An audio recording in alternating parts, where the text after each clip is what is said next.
This will be Shankar, Managing Director, CEO. Maximus, you will tell us about the Maximus and what does it do in the digital? Maximus was formed in late 2007, and ever since its inception, we have been looking at providing innovative solutions in the financial services sector. To begin with, we started with banks, and that too banks which are at the last mile of the value chain, namely the cooperative banking sector.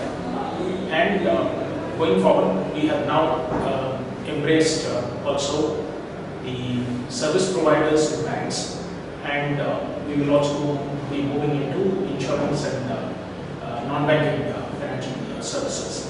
So our company is focused on providing products and services for banks and financial services companies. We started with an ATM transaction switch, which is one vertical. Essentially, switch is a transaction delivery and transaction management system. So it connects an ATM, captures whatever is done on the ATM, delivers the transaction very reliably to the core banking system.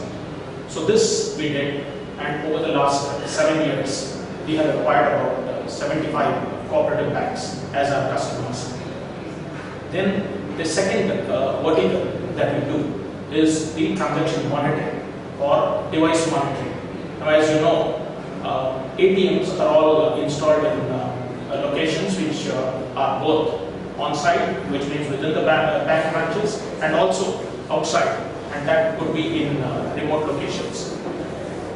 We have now developed a complete suite of monitoring products which will help monitor what is going on in the device and make them available on a central system in the operations center, so that a person could have complete visibility into the operations of the devices and the health status of the devices, consumable status, in the devices, and have the entire thing, plotted in a central server, and also have the central monitoring agents monitor exactly what is really going on. Our system can generate alerts to the field service engineers so that they can attend to issues which crop up with the ATMs and the other devices. So transaction management and transaction delivery, which is our first vertical. So we have switch, which can connect an ATM, which can connect a kiosk, which can connect a POS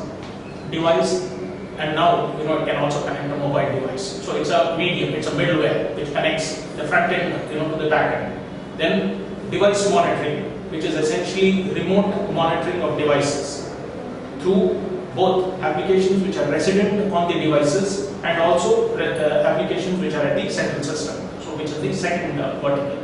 And the third that we also have is related to mobile applications. Applications which can do on enrollment, in the field, which is field enrollment. It also handles micro ATM transactions. So we are essentially focused around these three verticals currently.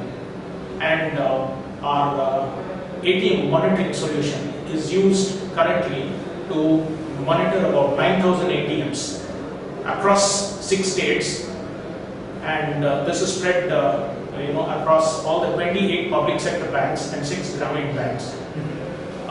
These ATMs are monitored at an operation center in Pune, which is managed by Emphasis Limited, and our system keeps track of the health status messages of each component in the ATM, the supply status, which means the inventory of the paper rolls which are required in the ATM, and it can detect when the paper rolls is coming to its end, and therefore preventive action can be taken or proactive action can be taken, and rolls can be loaded on the ATM before it actually goes out of action.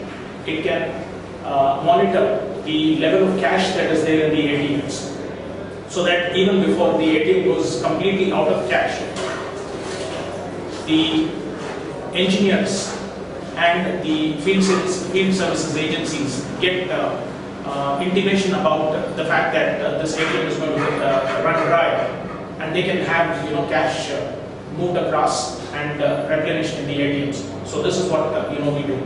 So we have a broad spectrum of applications in the payment industry, and we are one of the few companies in India that has the complete stack of applications for this industry.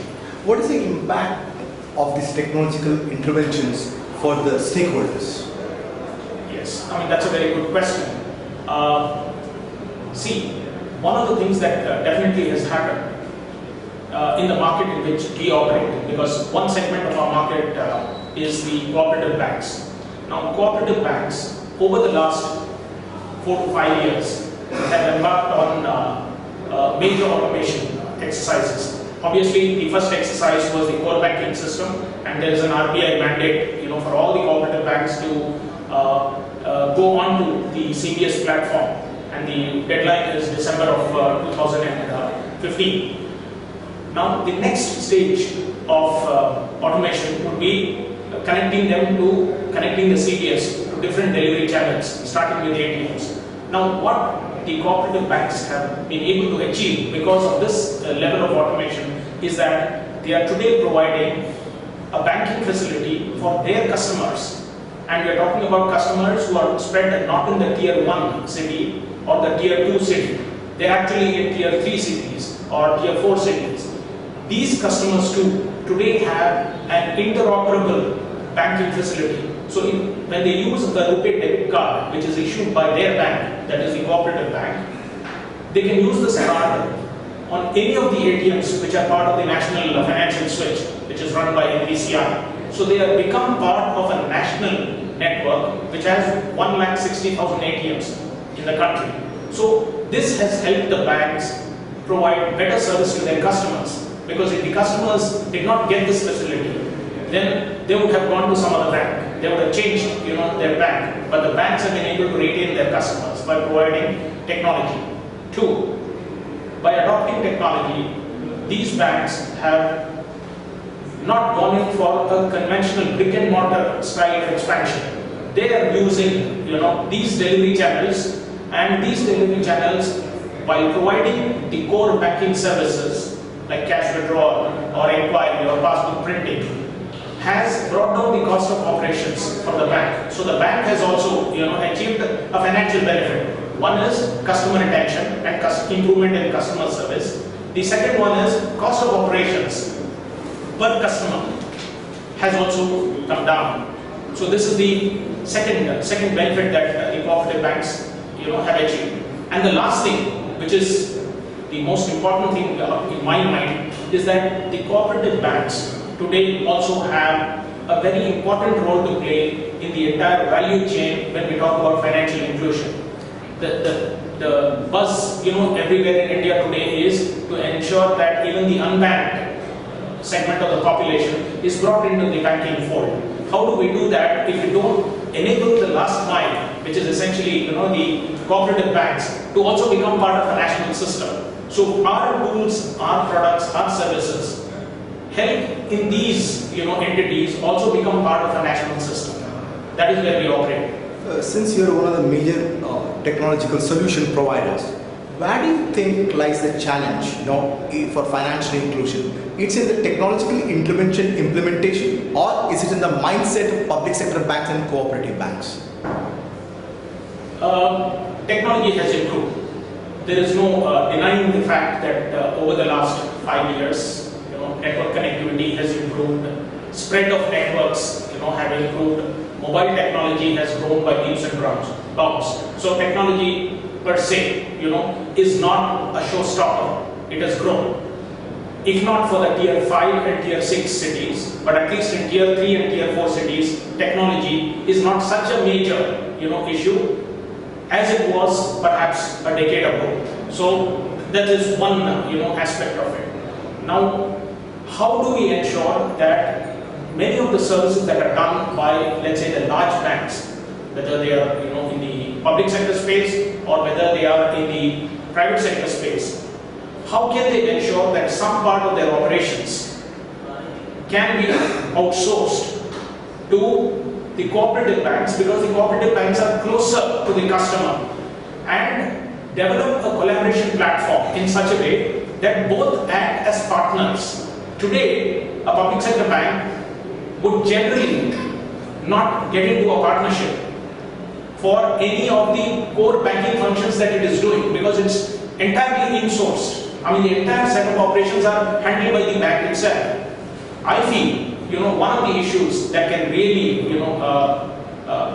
in fact, one of the points that can really take the entire aspect of inclusive banking to the next level would be if the larger banks and the smaller banks were to join hands, and the larger banks offshore or outsource some part of their core banking functions without sacrificing on any of the risk parameters, because risk management is an essential factor. So without sacrificing any of the risk related issues, if they could outsource some of the banking functions in a collaborative mode and in the form of a partnership, then I guess banking will see greater developments and heights in the future. What are the stakes involved, commercial, financial stakes involved for top technology solution providers like you?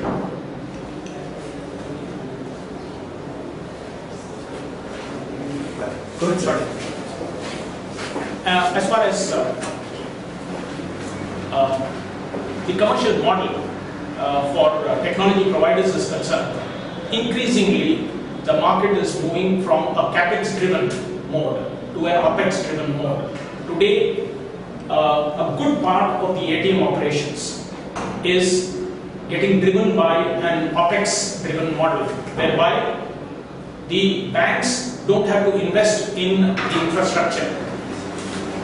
So they don't have to pay for the ATMs, they don't have to pay for the site construction, they don't have to put up the networks. All these are taken care of by a service provider, and then the service provider charges the bank on an OPEX basis per transaction or per month basis or per ATM basis. Now the commercial challenge therefore is what should be the financial viability period, what should be the break-even period. So if we are looking at, because now it's the service provider, and the service provider could also be the technology provider. So the service provider now has to take a longer view of the business. So he needs to get into a contract which should perhaps be for 5 years or 7 years, so that the break-evens take place after 3 years or 4 years. So the model in the market from a commercial perspective has shifted from a capex oriented model where the technology provider was just a supplier of technology. That model has changed to a situation where the technology provider is a partner to the bank, and the partner is investing the capital expenditure which is required, and then he recovers his investment over a period of 5 years or 7 years. So that's the biggest paradigm change that has happened in the commercial model. And how are companies like yours handling this?